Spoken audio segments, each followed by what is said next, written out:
Have you ever encountered this situation where a supplier tells you it's OE quality, but when you get it, something just feels off?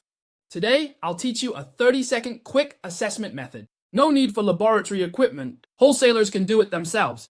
First, check the weight. For oil filters of the same model, the weight of OE quality products falls within a standard range. Take a common Ranger oil filter, for example. The standard weight is between 280 and 310 grams. If you weigh it with an electronic scale and it's more than 15% lighter, you can basically conclude that material has been skimped on. Either there are fewer layers of filter paper or the outer shell is made of thinner steel. Second, give it a shake. A good oil filter has the internal filter element tightly fitted to the outer shell, so there should be no sound when you shake it. If you can clearly feel something moving inside, it means the seal isn't good or the return valve isn't properly installed. Third, check the sealing ring. Press down on the sealing ring.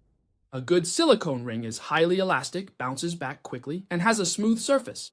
Inferior ones use ordinary rubber or even recycled rubber, which feels rough and hard to the touch. Don't underestimate this sealing ring. It's the last line of defense against oil leaks. If the sealing ring leaks, the engine will run dry and grind against itself.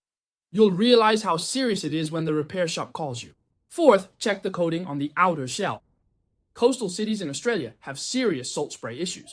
Repair shops in cities like Sydney, Melbourne, and Brisbane have all reported the same problem.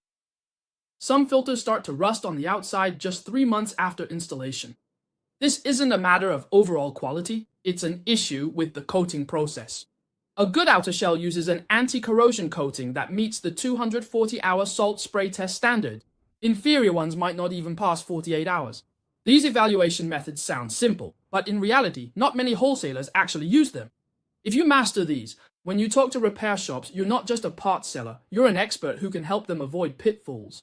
There are thousands of filter factories in China, but probably less than 20% actually manufacture according to OE standards. The remaining 80% are engaged in price wars, cutting costs wherever they can.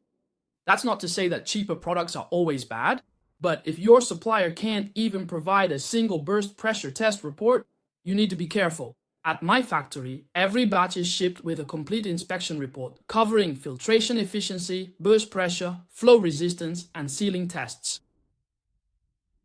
It's not spot checking, it's full inspection. Why is that? Because when it comes to filters, if there's even one defective out of 100, that one will ruin your reputation.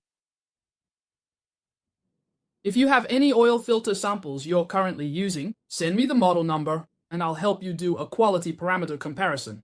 When it comes to numbers, there's no room for ambiguity. Good is good and bad is bad.